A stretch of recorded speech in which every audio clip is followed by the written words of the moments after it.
ከሞትክ አይጣሉህም። ሊቀ ሊቃውንት ስምዐኮነ መላክ።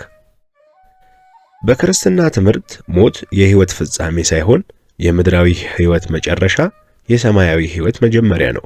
ክርስቲያኖች በሞት ምክንያት የሚመጣ ሐዘን የማይጸናባቸውም ስለዚህ ነው። ከሞት በኋላ ለማንም በምድር ላይ ዕድል ፈንታ የለውም። በእርግጥ ይህ የሚሆነው በዓለም ዘንድ ነው እንጂ በቤተ ክርስቲያን ዘንድ ግን ማንም ቢሆን ከአባልነት አይወጣም። የቤተ ክርስቲያን ኅብረት የሰማያውያን መላእክት፣ የምድራውያን ጻድቃንና በገነት ያሉ ነፍሳት ኅብረት ነውና። ለዚህ ነው ዛሬ በኅብረት የምናገለግለው። መላእክት ጸሎታችንን፣ መሥዋዕታችንን ያሳርጋሉ። ባሕታውያንን በገዳም፣ ምዕመናንን በዓለም፣ ሰማዕታትን በአውደ ስም፣ ካህናትን በጊዜ ቁርባን ይራዳሉ። በአጸደ ሥጋ ለሌሉ ነፍሳትም በቤተ ክርስቲያን ሁልጊዜ መታሰቢያ ይደረግላቸዋል።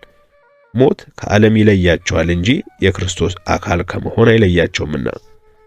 የሞተ ሰው ቢወዱት የማይደሰት ቢጠሩት የማይቆጭ ነውና። ሲራክ ዘሞተሰ አይረፈ የሞተ ሰውስ አረፈ ሲል ስንሰማው ሞት የእረፍት መጀመሪያ እንደሆነ እንረዳለን። ምን እበላለሁ፣ ምን እጠጣለሁ፣ ምን እለብሳለሁ፣ የት አድራለሁ፣ የት እኖራለሁ ማለት የሌለበት፣ ሰዎች ጠሉኝ ወደዱኝ ብሎ መጨነቅ የሌለበት ሕይወት ስለሆነ ደስ የሚል ነው። ብርድና ሙቀት፣ በጋና ክረምት በማይፈራረቁበት ዓለም መኖር መልካም ነገር ነው። ይህን ወደ መሰለ ዓለም እስክንመለስ ድረስ በኑሯችን ሁሉ ማግኘትና ማጣት፣ መወደድና መጠላት፣ መሳቅና ማዘን ያጋጥመናል። ለማንኛውም ዛሬ ልነግራችሁ የፈለግኩት አንድ ቀን ከኔታ ጋር ስንጫወት ያስገረመኝ ጥያቄና መልስ ነው። የኔታ ከምናውቃቸው ጓደኞቻችን የአንዱን ስም በመጥራት የጠየቃቸውንና የመለሱለትን መልስ ሲያወጉን እንዲህ አሉ። እኔ ለሰዎች የማደርገው ነገር መልካም ነገር ነው፣ ሰዎች ግን የሚመልሱልኝ ክፉ ነገር ነው። እኔ ሰው ወዳለው፣ ሰው ግን በተቃራኒው ይጠላኛል። ምን ማድረግ ይሻለኛል አለኝ። እና ምን ብለው መለሱለት አልኋቸው። የዚህ ዓለም ሰው ምንም አስተያየት ሳይሰጥ አጠገብህ የሚቆም ስትሞት ብቻ ነው አልሁት አሉኝ። ለጊዜው ባይገባኝም ቤቴ ገብቼ ነገሩን በሐሳቤ ሳመላልሰው በእርግጥም የዚህ ዓለም ሰው ከፊት የሚያስቀድምህ ከኋላ የሚከተልህ ስትሞት ብቻ ነው። ሊሸከምህ እንጂ እንድትሸከመው የማይፈልግ የሞትክ እንደሆነ ብቻ ነው። መኖርህን ያልሰሙ ሰዎች ሁሉ መሞትህን ሊሰሙ ይችላሉ። መኖርህ የመሞትህን ያህል ገናና ሆኖ ሊነገር አይችልም። ምንም እንኳን ብትከብዳቸው የሞት ቀን ታግሰው ይሸከሙሃል። የሞተውን ሰው ከበደኝ ብሎ ማን ያመዋል? ምንም ቢሆን ከሚደርስበት ድረስ ሳያደርሰው ማንም ወደ ቤቱ ላለመመለስ ይሞክራል። ሰው ሲሞት ወዳጁ ይበዛል።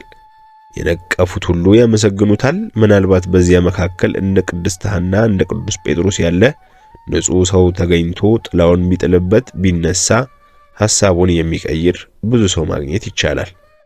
ጌታ አልዓዛርን ካስነሳው በኋላ መልሰው ሊገድሉት የተማከሩ ሰዎች መኖራቸውን ስለምናውቅ ይህ ነገር ለኛ እንግዳ ነገር አይሆንብንም። ችግሩን ይዞት የሚመጣው መነሳታችን ነው ማለት ነው።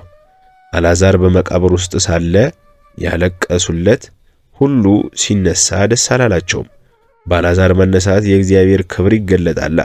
አንተ ተነስተህ የእግዚአብሔር ክብር ከሚገለጥ ቢቀር ይሻላቸዋል። ትዝ የሚላቸው ያንተ መነሳት ነው እንጂ የእግዚአብሔር ክብር በሕዝቡ ዘንድ መገለጥ አይደለምና። መድኃኔዓለም ክርስቶስ በስብከቱ ከትንሣኤው ይልቅ ስለሞቱ ደጋግሞ ተናግሯል።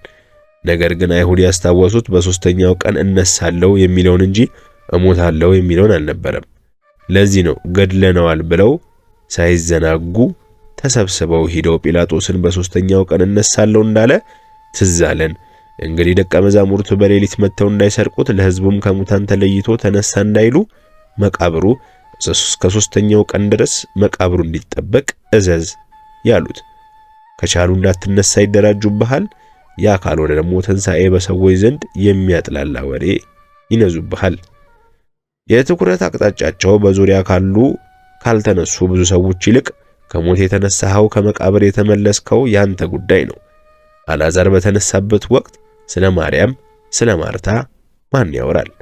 አልዓዛር ሳይነሳ ግን ሰው ሁሉ የተሰበሰበው ስለ ማርያምና ስለ ማርታ ብሎ እነሱን ለማጽናናት ነበረ። ከአልዓዛር ትንሣኤ በኋላ ግን በመነሳቱ ደስ ያላቸውም የሚመጡት እሱን ለማየት ሆነ። በመነሳቱ የከፋቸውም የሚመካከሩት እሱን ለመግደል ሆነ። የተነሳ ሰው በዚህ ይታወቃል፣ ዓለምን ከሁለት ይከፍለዋል። ዜናውን የሰሙት ሰዎች ሁሉ ያለ እርሱ በቀር ሌላ ወሬ እንዳይኖራቸው ያደርጋቸዋል። የተነሳ ሰው ለብዙዎች መዳን ምክንያት እንደሚሆን ሁሉ ለብዙዎች ጭንቀትም ምክንያት ነው። አይሁድ ክርስቶስን ለመግደል ከከፈሉት ይልቅ የክርስቶስን ትንሣኤ እንዳይሰማ ያወጡት ወጪ ይበልጣል። ሞት ጠላት ይቀንስልሃል፣ መነሳትህ ከታወቀ ግን ጠላት ይደራጅብሃል። ማንም ቢሆን ወንድሙን በክብር መግለጥ ካልቻለ እግዚአብሔርን በክብር ሊገልጥ አይችልም። በወንድሙ ትንሣኤ ደስ ካላለው በክርስቶስ ትንሣኤ ደስ ሊለው አይችልም። በአልዓዛር ትንሣኤ ያልተደሰተ በክርስቶስ ትንሣኤ ደስ ሊለው አይችልምና። ነገር ግን በዚያ ዘመን በአልዓዛር ሞት ከተጨነቁት ይልቅ በአልዓዛር ትንሣኤ የተጨነቁት እንደሚበዙ፣ በዚህ ዘመንም በወንድሙ ትንሣኤ ከሚደሰተው ይልቅ በወንድሙ ሞት የሚደሰተው ብዙ ነው። ስለዚህ ወንድሜ ሆይ በትንሣኤ ከኖርክ ብዙ ወዳጅ እንደማይኖር ማመን አለብህ። ካልሞትክ በቀር ስላንተ በጎ ነገር ማውራት የማይፈልጉ ሰዎች መኖራቸውን አስብ። ሕያው መሆንህን ሲያውቁ በማይመለከታቸው ሁሉ ይጣሉሃል። ስምህን በክፋት የማያነሱት ከሞትክ ብቻ ነው። ስሜ በክፉ እንዳይነሳ ብለህ እንደሞተ ሰው መሆን ትፈልጋለህ?